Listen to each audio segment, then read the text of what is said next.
Do you think the rest of the world is really that stupid? No. Is he a crook? No, of course he's not a crook. And it's going to be rather uncomfortable for you, isn't it? No, it's not at all uncomfortable. We will see who is less corrupted and who is better managing and governing the country. The tiny East European state of Moldova has a new coalition government, united, it seems, only in its dislike of the previous administration. My guest this week here in the capital Chisinau is Vladimir Cebotari, Vice President of the outgoing Democratic Party and a former Justice Minister. With Moldova now a byword for corruption, is he ashamed of his party's record in government?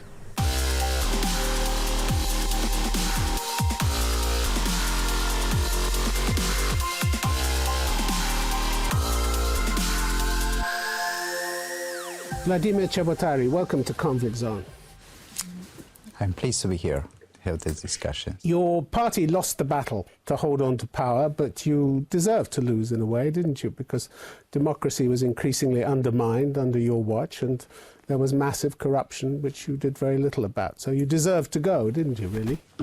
It depends how to look at that, and I would disagree with something related to the corruptions. But yes, indeed, I can say that we have lots of critics related to the democracy tendencies in the Republic of Moldova. Though the Democratic parties, while undertaking the mandate and the governance in 2016, achieved a lot in the social and economical performances. For example, the salaries increased in the public area by 70%, the average salary. I understand that. The pensions Last year you were assuring the world that the Democratic Party was implementing European standards at home. That's what you said in September last year. Europe was telling a completely different story about you. The European Parliament condemned what it called an increasing backsliding on core values related to democratic standards.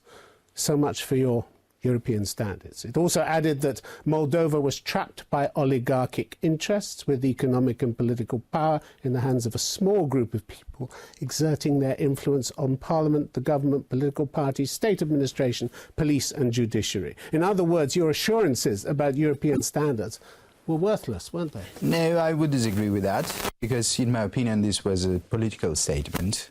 And we can have different opinions in that respect. What do you mean a political statement? Because it has been done by a political group. Well, it was based on findings that they discovered when they came here, and many of the talks that they've been having. Well,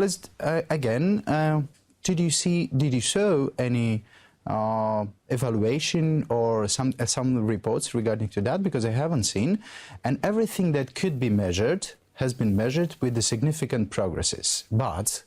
That's not the view of the EU, the Council of Europe, Freedom House, the UN, the US State Department, Amnesty International, OSCE, Bertelsmann Foundation. There was remarkable unanimity about the state of democracy and corruption in this country from them, wasn't there? Well, let me please explain, otherwise if you want to hear me, because while I would divide those two issues, I would divide the corruption and I would divide the democracy.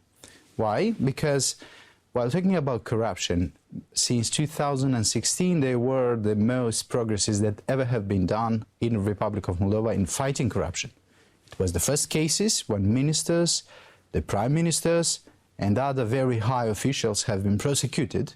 The US called it selective justice. No, selective justice. Well, when we're talking about the ministers that were in our government, I wouldn't say that it was selective, because selective means then when you are prosecuting everyone except your ones, but it wasn't the case. And it also said you undermined the processes, the judicial processes. That's also the view of the United States. Well, it was some issues, but this is not related to... It's a bit more than some issues, isn't it, Mr. Cebotari? No, there are difficulties in judicial system. Of course there are. But while talking to corruption, this was the most fighting period in Republic of Moldova. That's why, according to the public perception, corruption was the first one ranked problem in 2016, and it became the fifth one in 2019, due to the efforts that have been put fighting that. In March, Washington's Human Rights Report effectively highlighted what all the other international organizations have been saying. They highlighted torture in your prisons, arbitrary arrest and detention by the authorities, restrictions on freedom of the media, and serious attacks on people who stood in the way of your party, especially lawyers. As one UN Special Rapporteur reported, lawyers faced politically motivated criminal charges or were threatened each time they defended people with opinions dissenting from the authorities. You were Justice Minister and you signed off on all this. You were quite happy that that should happen, that these lawyers should be threatened. Well, you know, in Moldova, it's very fashionable to start victimizing yourself and to start doing politics while you have some criminal cases on your side. Because, what for does example, that got to do with the charges that well, the US these exactly cases, you are referring to two cases. One of them is related to one attorney, a woman, that has been committed a crime, murder, in 1999. And the other one is another lawyer. They weren't just referring to two cases. It's two cases. They were referring to a pattern of behavior. No. I know exactly the cases that they are referring to. And the other cases is case of lawyer Rudenko, who has committed bribe and traffic of influence before starting being the lawyer of one of the people that pretended to be politician. So we are talking about two cases, all of them committed crimes before starting coming into the public area. Well, we have a lot of different cases to go through, Mr. Cebotari. Why was the international community so keen on seeing you go? On June the 14th, the United States basically said it was pleased to see you go. The State Department spokesman said the US welcomes the Democratic Party's announcement that it's withdrawing from government in favor of Prime Minister Maya Sandu and the coalition formed by the democratically elected parliament. The fact is, Washington couldn't wait to get rid of you, could it? And more importantly, it wasn't going to lift a finger to save you, was it? Well, no one should lift any fingers to save any politicians or the others. It was a coalition created that we accepted at the final stage, and we transferred the powers of the governance. It is good, the people, to have the comparison of how the country can be governed by ones and by the others. It's good for us as well. You didn't give up willingly. You gave up because of international pressure. You even got the Constitutional Court to strip the president of his powers so that new elections could be called for September, didn't you? If we are talking about that, it's good to see how the events evolved since the 7th of June. And you'll see that we gave the power in a peaceful manner, and we give it willingly, and we made these announcements 4 days before transferring the power. After trying to get the Constitutional Court to step in and call elections. That's what you tried to do, didn't you? We didn't try to step in any Constitutional Court or stuff like that. Because on Monday already, which was the 3rd day of that announcement of the Constitutional Court, we already took the decision to transfer the power. And on Tuesday, which was the 4th day, we already announced that we are willing to stay and to discuss how to transfer the power peacefully. Who trusts any rulings from your Constitutional Court these days after you stuffed it with your own people? Who trusts the Constitutional Court here? Most of the people trust the Constitutional Court.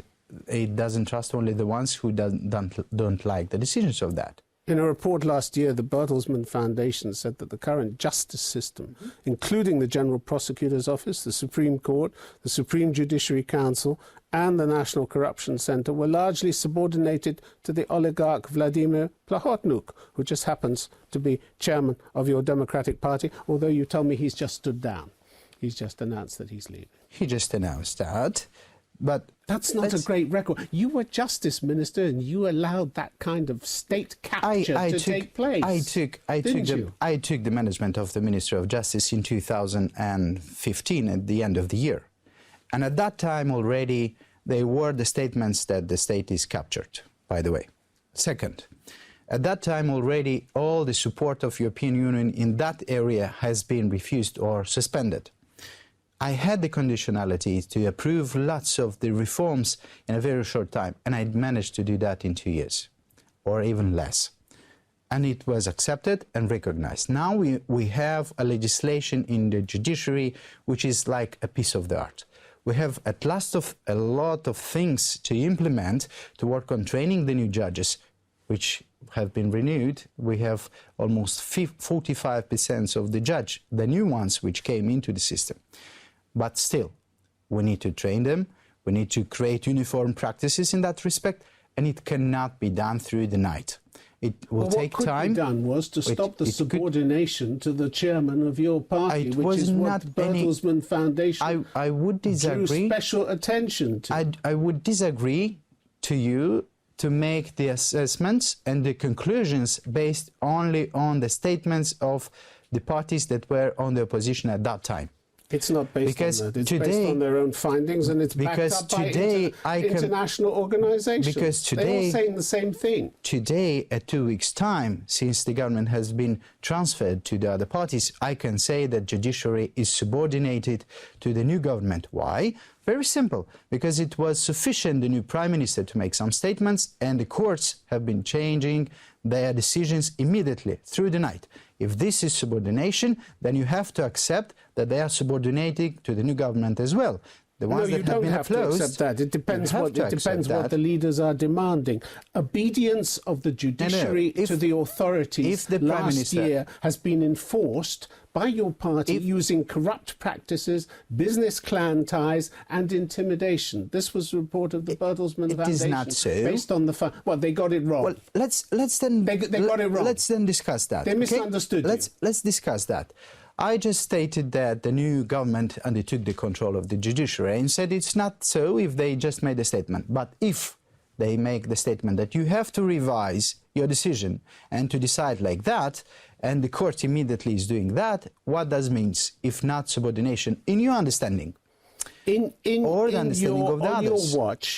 watch, Mr. Cebotari, the politicization of the judiciary was an instrument which was often used against Mr. Plahotniuc's rivals. That was the conclusion of the Bertelsmann Foundation. And from 2017 to 2018, thanks to your efforts, the World Economic Forum ranked Moldova 132nd out of 137 countries as regards the independence of the judiciary. Are you proud of that record? No, of course I'm not. No, of course I'm not. But what I can say, what I can tell you is that when we took the judiciary, I took the judiciary, the trust of the people in the judiciary was 7%, and when I left my position of the Ministry of Justice was 25%. Yes, this is not sufficient, but in 2 years' time to increase this 3 times, it's something. But they were dependent on your party chairman. No, that's who they gave their loyalty. No, that's wrong. Well, that's what they said. That's wrong. They misunderstood, did they? They just got it wrong. They made up the story. Is that right? Is this what you're saying? No, I'm not saying that. I'm just saying that. How could they get it so wrong? I'm just saying that we had a very poor situation, which is not very fantastic today, but it has registered a very good improvements in that respect. You deny any wrongdoing by the party? No, I'm not. I'm just saying that it's not correct just to state the wrongdoings, but it is correct to see how the developments and evolution of all of that. And what about Mr. Plahotniuc? Your colleague Andrian Candu said in 2016 that he was made the most hated man in the country because people need to find somebody to blame. That's it? He's blameless? No, no one is angel in Moldova. Even the new governments, even the old governments, even democratic parties, the members were not angels, as no one is angel. So what, was he a crook? We are committing mistake. Was he a crook? Is he a crook? No, of course it's not a crook. Huh? Of course it's not a crook. It's a person that has ensured a good and efficient governance from the point of view of the social and infrastructural problems. Yes, maybe the party didn't focus too much on democracy, and maybe the party didn't focus too much on implementing some reforms, like in judiciary, for example. But what is done, improving the life of the people, is done a lot, and even more than many other governments putting together for the last previous 20 years. When the new government came in, your party chief then, Mr. Plahotniuc, yes, he fled the country along with a business partner, Ilan Sor. He was looking perhaps for friends outside, but he didn't find any, did he? Didn't find any friends. Again, I would disagree with the statement, but because he left the country only after transferring peacefully the governance to the opposition or to their parties. How did he get out? I don't know. Let's ask him. I am not. The government said that neither the Interior Ministry nor the border police have a record of him leaving. The minister, the new Minister of Internal Affairs, made 3 different statements in just 1 week, and all of them conflicting between each other. So I wouldn't pay too much price to the statements that he made. I understand that he's a new minister, but he's committing too much mistake and is misleading the public opinion in that respect. Mr. Plahotniuc isn't coming back, is he? It's over. Everyone's had enough of your party. Let's ask him. Let's ask him, because Is it your understanding he's coming back? My understanding is that he's coming back as long or when the security arrangements will be done, including here in Moldova. You refused for a week to give up your offices, didn't you? Some of the officials you appointed refused to obey the new Prime Minister's orders. On the 3rd day, we already announced, 3rd day accounting since 8th of June, we already announced that we are willing to have discussions to transfer the governance. So I would disagree for 1 week. But you put your supporters into the square and there could have been massive violence. No, because the transfer should be peaceful and not... Should be peaceful. But it might not have been. And it was peaceful. They tried to get into the offices, you wouldn't let them in. No, they didn't try even to get into the offices. Some of them did. No, none That's of what them. They said. None of them didn't try to get into the offices. They just made some declarations. Yes, different. It's good probably to pay 1 week staying here in those very hot times to understand the situation. No one tried. And we made all the announcements and invitations to them to start talking and discussions to transfer. But your time was over. Your time was over. What means the governance is over? It was over on 8th of June. Yes. Yeah, it's over. The new government has promised there'll be no revenge. I'm sure you're relieved They're already to hear in that. there. They're already in there. I'm sure you're relieved to hear that. No, because this is... Will you be helping them with their inquiries into previous corruption? Sorry, because the harassments, public pressure and revenge already is there. Many of the people already are dismissed. The professional people, which has no links with the parties, have been already dismissed from their positions. But if your state was as corrupt as Europe said and the US said it was, people deserve to be Those are people that have been carrying on different reforms and different projects managed and funding by our development partners. They are professionals and are recognized by that. Everything you did, aren't they? They're going to put a spotlight on everything you did. Let's put on the spotlight. And it's going to be rather uncomfortable for you, isn't it? No, it's not at all uncomfortable, because I see many of the critics that have been done, they're already coming to another opinion, because they criticize not knowing or not going into the details of different projects and reforms. But we'll see what they will do. And it's better to judge about them and us in comparison. And we will see how the salaries will rise. We'll see how the infrastructure projects will go on, how the collections of the budget will be done. And then we will see who is less corrupted and who is better managing and governing the country.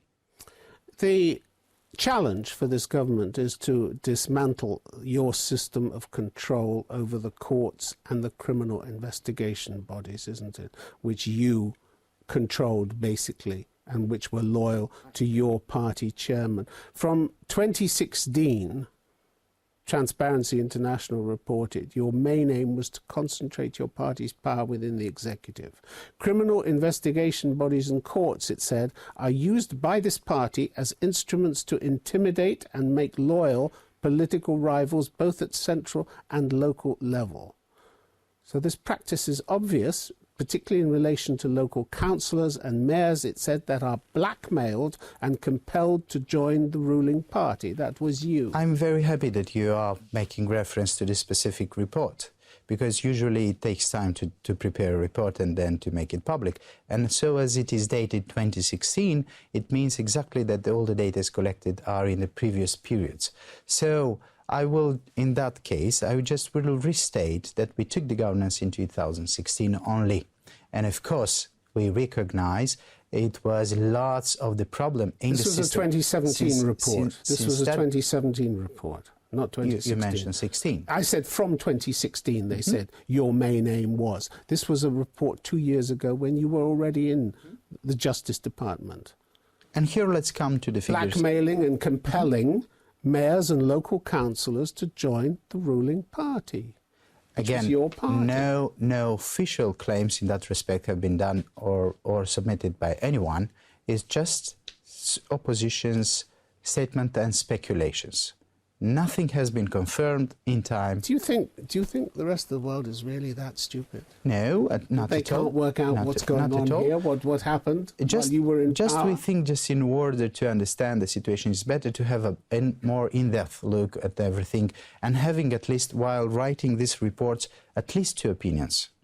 At least. Well, I've already quoted from the US State Department, from the European Parliament, from Transparency International, from the OSCE.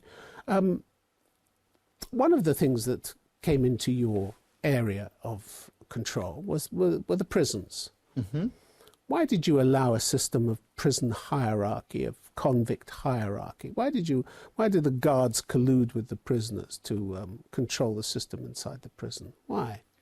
Well, actually, this is a legacy which we are trying to fight and to fix. And you didn't do much when you were there, did you? We did a lot of things to do that. Really?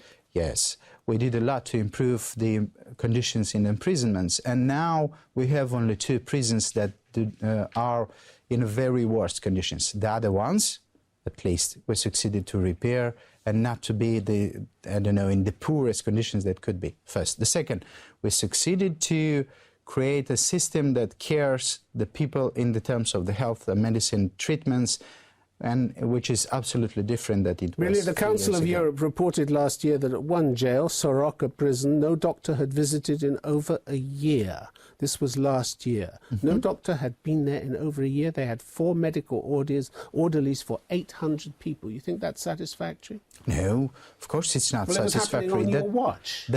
No, unfortunately, already not on my watch. I left. This is a report last year, 2018. You weren't in power? I wasn't the Minister of Justice since 2017. Your party was in power? Yes, we were, but already the minister at that time has been transferred to a non-political person and a technocrat. Since 2017, January, in the position of the Minister of Justice have been appointed only technocrats. The people with very reliable and very trustful in the public society and international community. One of them is an expert to the Venice Commission, and the international community. You read the reports, you see they don't trust anything that's been happening here under your part. It's a bit more than issues. They're talking about state capture. Let's talk about economical performance and social performances, and let's talk about those reports, because we focused on those areas, and there are huge progresses in that respect. Of course, the most criticized areas remain the ones that we recognize. Convicts in jail who were living in conditions which were said to be bordering on the luxurious. They had divan beds, kitchenettes, fridges, aquariums, carpets on the floor, widescreen televisions. So somebody in your economy was doing well, but it wasn't necessarily the poorest section. But these people in jail, you think that providing a sort of club for senior convicts and criminals was part of an acceptable justice system? And as you said earlier last year, up to European standards? Where do you think in Europe you have prisons like this? Not at all. And let's go to the prisons to see and to understand that. As I told you, it is a poor situation in the prisons, but it is much better than it was 3 years ago. And while talking about the people staying there... This was a report last year by the Council. Yes, but let's see the reports 3 years ago, and you will see a more poor situation than the last year report. And year by year, the reports are becoming better and better. Nothing can be changed overnight. None of the reports were good. None of the reports None of them are good. For the time when you were in government. That's why the point I made at the beginning is you deserve to be The good reports. The good reports are in the economical area and the social area. None of the questions have been received so far from those areas. I understand that more pleasant is to discuss everything that could be criticized, and we agree with you that those are the areas that have been performed poorly and could be better, could be done better. And they are doing better, but not with the speed that we would like it to do, because it's not easy to do. It is very complicated to do. Lots of effort have been put in that respect. Lots of the investments public investments have been put into that area as well. But still, we have a lot of things to do until everything will be not perfect, but acceptable. And you're going to work with this new government, even though you've already said it's illegal? You consider the coalition to be illegal? We said that it was illegal even at the moment when we transferred the governance. But we said... You're going to work with it? But we said... You're going to work with it? But we said yes, because we said at that time, you have to fix one deadlock, constitutional one.